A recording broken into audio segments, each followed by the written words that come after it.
Hey everybody, Jason Burmis here, and I am very happy to bring you alive ex-BBC journalist, investigative reporter, and Bilderberg expert, Tony Gosling. Tony is a real expert on this, and this year, when there seems to be so much in the dark, after, getting the Bilderberg group, not to give us a lot of transparency, but build a website, put out an agenda, tell us the location and date. Well, that hasn't happened this year, and it's troubling a lot of people. So let's welcome our guest. Thank you for doing this, Tony. Oh, hi, Jason. Yes, quite proud to be ex-BBC. I mean, I find myself throwing things at the TV sometimes, shouting and screaming at the radio. It's very occasionally that we ever get anything really worthwhile on network or world service BBC these days. But last week there was a bit of an exception, a blip, where they had a guy from Tehran University on the BBC World Service.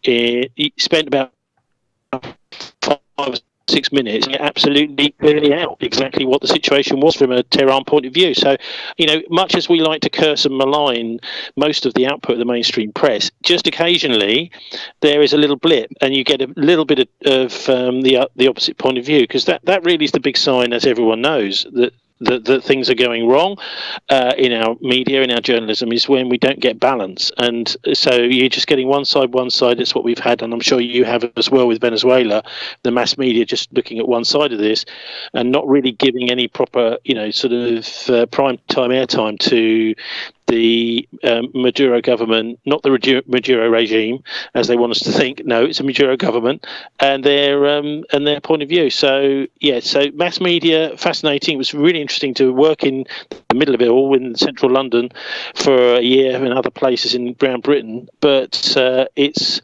not an easy place to work, and I think you'll find there's some people, sycophants and toadies, working in there. There's some actually quite dark characters, really like sinister people, but there's also a few good people still who are just hanging on in there, doing what they can for us, and the knowledge that at some point they'll do something good, they'll actually get the truth out, and then they may lose their job. So there is a bit of everything in the middle of it. So in 2017, for instance, one of the things that they were talking about was the war on information. And then, I think last year was losing the narrative was somewhere in there as well. With all of the big tech censorship, the fact that you just talked about, we're only seeing one side of the story in Venezuela in this country, and the same with Tehran and yours.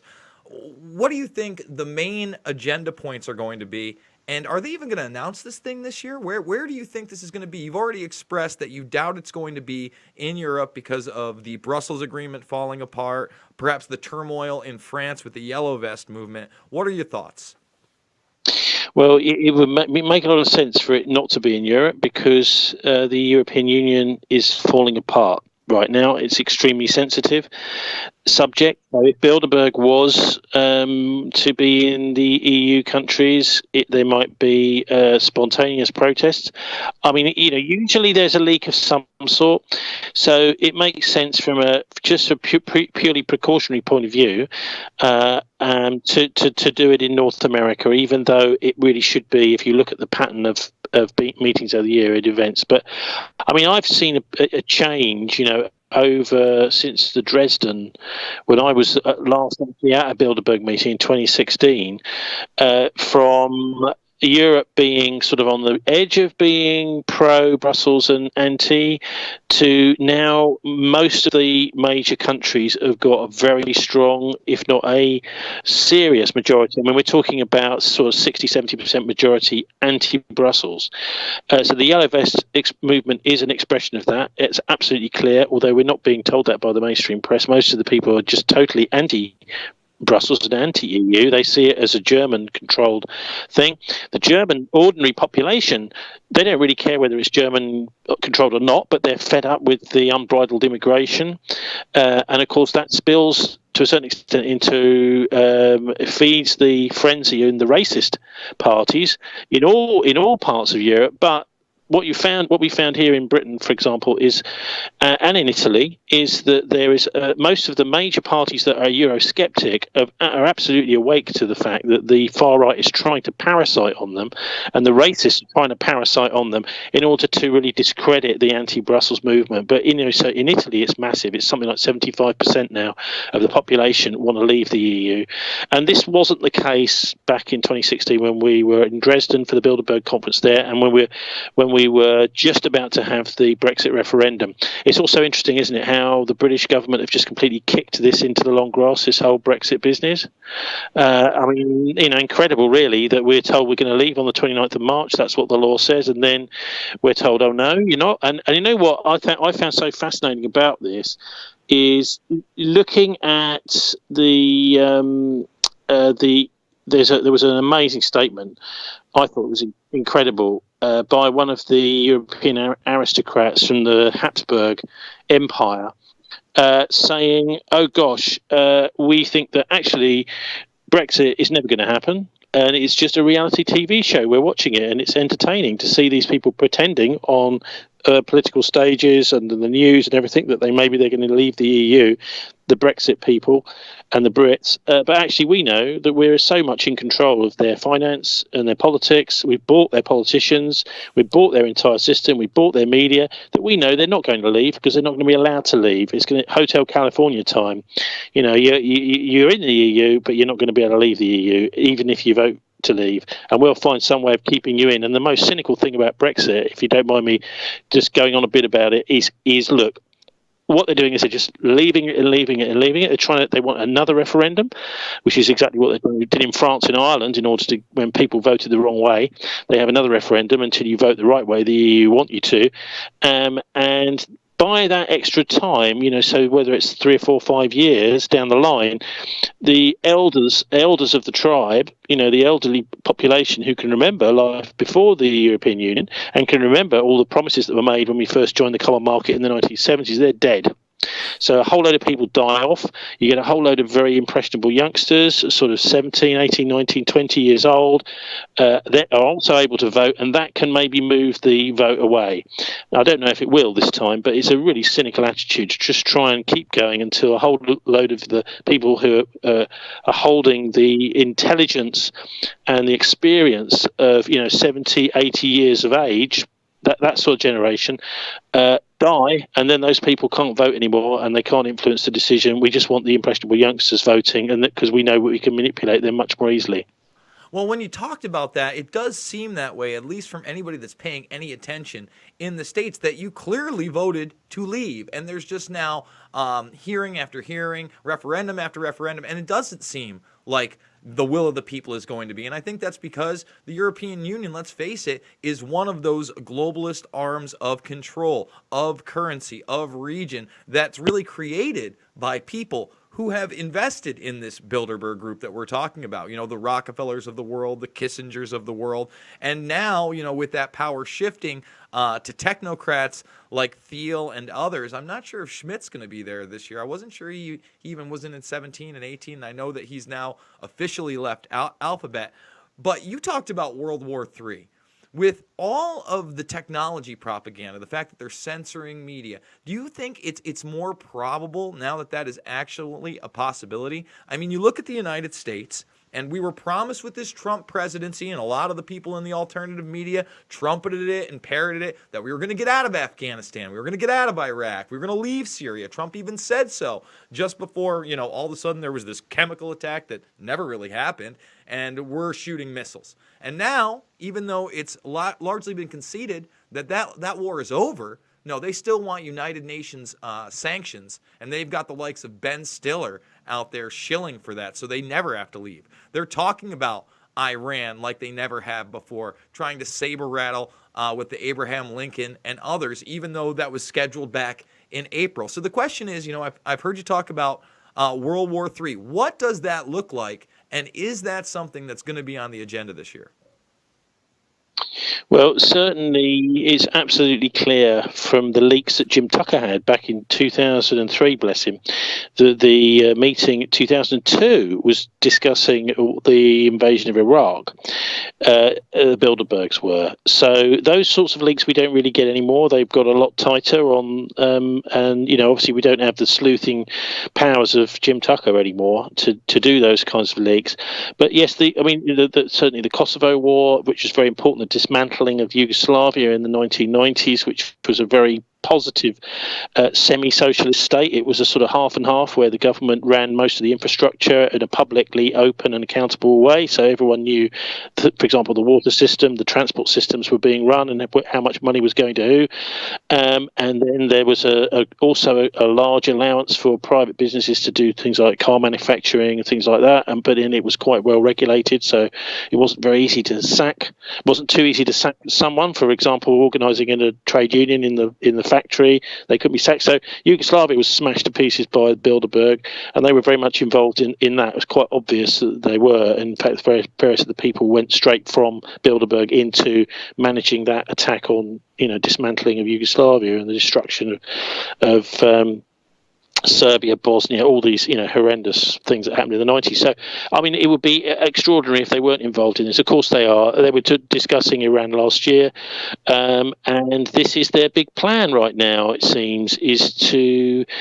first of all, they've now got a government in Britain which is very, very compliant and pliable. The establishment is a whole different question. That is, the British establishment is a mainly land-owning and finance owning and controlling oligarchy, and they don't necessarily do what Parliament wants, and they can put pressure on in other ways. But the government itself, for Downing Street and the cabinet, is very weak. Theresa May was never elected. The Conservative Party, if they had a chance to vote, would get rid of her immediately. That is to say, the members, even the Tory MPs, would almost certainly get rid of her immediately if they had the chance to vote now, which they don't. And so you've got a whole load of people who have just basically by being sycophants and toadies, worked their way up the system into the Foreign Office, the Home Office, all the main, the offices of state. So war is definitely a possibility. Certainly with the Christian Zionists like Pompeo, who buy into this. Really, I was enlightened reading David Livingstone. He's a Canadian author. And a lot of his stuff focuses on the history of the occult and hidden, so hidden power. And what he was explaining back in November when he came on the radio show I do here in Bristol, England, he was explaining how you've got a situation with the Zionists. They're this kind of fake version of Judaism. They've done a bit like what the Wahhabis have done with Islam. So they've taken these major faiths, the Christian Zionists and the Jewish Zionists, and they've turned it into this kind of really peculiar, weird, twisted version of itself. So basically, the Jews never got their Messiah, Jesus. They don't recognise Jesus as the Messiah. So that what they're doing is they've created this Israeli state, the Zionists, over the years, starting with Palmerston, the British Prime Minister in the 1800s. It took a while, but now they've created Israel, and the last people are dying who remember the world with no Israel. So there's nobody really that remembers, oh, well, actually Israel's quite a new state. So we're now in a situation where there could easily be a war where Israel is threatened, the very existence of it is threatened. And from a twisted religious point of view, that is this Christian Zionist type point of view, this will force the Messiah, the Jewish Messiah, to arrive on the scene. And there's all this. I think it's important to understand. There's this kind of pseudo-spiritual, fake spiritual background to a lot of what's going on. And it's not. You see, oil is not the only reason the Middle East is the focus for a lot of this. And so the only problem is, of course, is if Israel's existence is threatened, so it may be wiped out and wiped off the map by a war down there, then of course the Jewish Messiah must turn up to save the Jews. It will invoke this Messiah character. And what David said, which kind of shocked me, but there's a sort of ring of truth to it, that this Messiah could end up being the Antichrist. So in other words, it might actually play out that the bad guys in the book of Revelation end up being what the Christian Zionists and the Israeli state think are the good guys. So anyway, this is, I think, a fascinating aspect to what's Tony, going on now. Is this twisted version of an interpretation of biblical prophecy? But what people don't really understand, and I think that this is the problem, is that is very much a religious ethno-state. There's a region when Netanyahu says Israel isn't for everybody, it's because they do believe in these prophecies. They do believe, it's not just about the Golan Heights region and Genie Energy and the oil. Believe me, that gets a lot of powerful people behind it. It gets Trump, for instance, saying, listen, we finally got to recognize that this region is Israel's. No other nation state has ever done so. Let me tell you, hang on. Sorry to interrupt you, but with Trump, I think it's much more blackmail, actually. I don't know if he really believes this stuff. He's just basically told, look, I want you to recognize the Golan Heights, and if you recognize the Golan Heights, Mueller's investigation will go away. That's the sort of deal I think that's being done nowadays. There's a lot of people that don't actually really buy into it, but they're just forced to buy into it by blackmail, and blackmail is really the way I think that politics works in the West nowadays. Well, I think that's certainly a possibility. But I think there's a lot of backdoor deals we haven't been hearing about. But the bottom line is he's given his entire military support to that. And when you talk about, prophecy and stuff, listen, people still, like you're a Christian. People believe this stuff. People believe revelations. And again, if you look at all this stuff, yes, the Dome of the Rock has to be smashed. Solomon's temple has to be rebuilt. This fake Messiah has to rule for a certain time, and then he is revealed, quote unquote, as the Antichrist. And when you have world leaders believing in this stuff, that they have to bring about this stuff, I think it's a dangerous situation. But like you said, a lot of these people are at the top of the heap. And I don't think people understand that. I think that we've been pushed into such a secular type society that when you tell people this stuff, or, when I was a kid and you would talk about Satanism, you'd get that cartoon version of some heavy metal goth guy with makeup that was unhappy. And then you find out, no, it's this very prominent businessman with all these connections. So I do think that's lost on the populace. And with Bilderberg especially, there isn't an occultic outward aspect like something like the Bohemian Grove, which happens later in the summer. So, I definitely think there are connections there. I really hope that we're not on the verge of World War III and those prophecies coming to fruition, my friend. Well, I think we have to just be awake and aware to it if it does happen. I'm not saying it's going to happen, but I think there's also been some pushback today. In fact, to this lunchtime from the Foreign Office here in London, saying this is the last thing in the world we want to happen. To the Americans, although it disappeared then off the headlines on the BBC mid-afternoon. No more discussion of that, and that won't be on the news tonight, I don't imagine. But look, well, I think you just have to be able to, I think, pick apart this. The motivations. I think the main motivation, really, of course, is just money and power. They want power, but there are also have to use these kinds of religious conceits in order to try and make it look credible and make it look like something that somebody can believe in, rather than that it's just greed and power. So it's about, I suppose, putting layers of appearance on the outside of what is really just an enormous great power grab. And I don't think I think we're dealing with nihilists, really, people that have no. I mean, you could use the term anarcho-capitalist, which I don't hear used a lot, but I like it because it means that you're not interested in the law. You just want to obtain money and power, wealth and property, and that is all it's really about. And it becomes an obsession. I think it's like a drug. Maybe a lot of these people are on, opiates anyway. That's quite feasible, and I know some are. But actually, it really is just the power itself and the wealth and the control becomes a drug, because people, they've got no real spiritual side to them. So they just have this earthly, worldly side that just wants to acquire more and more and more. And that gives their life some sort of value and meaning, which they can't find elsewhere.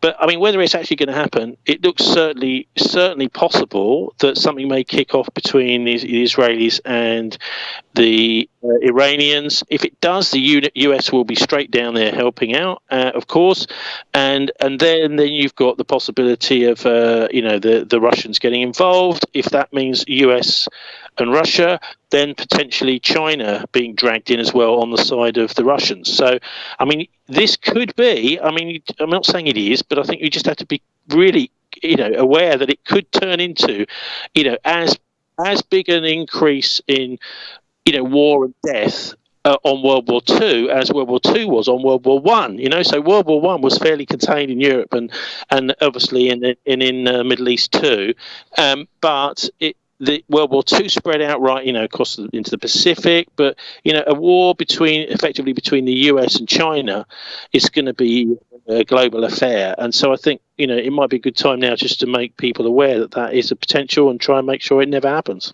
Tony, I want to thank you so much for this insight. Hopefully, we can get a hold of you and get you maybe in a week when we know more about the agenda, or when and where it's going to be when we learn that. So we will be in touch. These guys really are the Bond villains. I mean, I think if you watch any Bond movie, just think of it as a Bilderberg meeting. And I'm not just saying that, because Ian Fleming, the Bond author, was very much aware of some of the power playing behind this. He was working for naval intelligence in London during World War II, and he just simply couldn't. He was aware of the deals that were being done, particularly for the billion or so pounds worth. I'm not sure in dollars, probably $3 billion worth of money or wealth that the Nazis had looted in World War II. And he could see that there was all sorts of stuff going on behind the scenes there, where there was secret cooperation going on between Martin Bormann, who was the Reichsleiter of the Nazi Party during most of the war, and Desmond Morton, who was Major Desmond Morton, who was Churchill's private secretary. So, there's all sorts of dodgy stuff. So Fleming was writing in some of his Bond novels quite literally about the gangsterism behind the Second World War, and I think the same gangsterism is still flourishing today, and Bilderberg's a big part of that. And the Nazi system, I think, there's going to be a new kind of totalitarianism, police state type system. It'd probably be more sophisticated than the Nazis were, but it's interesting studying the Nazis and looking at that as a model for the future to critique what's happening today. Things like the cashless society, mass surveillance. I mean, the Nazis were doing mass surveillance, of course, with their Hollerith machines, and IBM helping the Nazis to, pick out where the Jews were so they could be rounded up and arrested easily. And so if this world war does kick in, of course, we're going to see a kind of, autocratic police state. And I would suggest that you might actually find elements within the establishment, both in the US and European countries and Britain, fighting back against it too. It's not going to be an easy win for the Bilderberg faction. All right. I thank you so much for that insight. And like I said, we will be in touch as we learn more. Follow Tony Gosling at Tony Gosling. And he's also got a website as well. That is 911forum.org.uk. Thank you again, sir. If you want to have a listen, websites, I've got something called this. I didn't mean to do that, Tony. I'm sorry. I didn't hear you there. I apologize. Hopefully I can get you on at the end. And we'll put those in the links. Guys, am I seeing this correctly? Did he die? What? Oh man, Jimmy Carter. Guys, I'm sorry. I saw Jimmy Carter trending, and I just figured he was dead, but because he's just so old. But yeah, no, he just had broken a hip. And Jimmy Carter, another story. I'm sorry to end the video so oddly. I want to thank Tony Gosling again. I will put his websites in the description below, in the comment.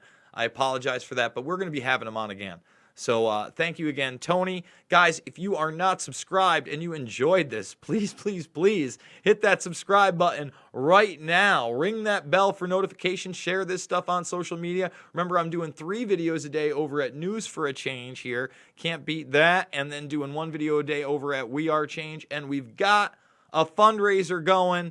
We're over a third of the way there to go to Bilderberg 2019. Thank you guys so much for all your support, and I appreciate you. We'll see you soon.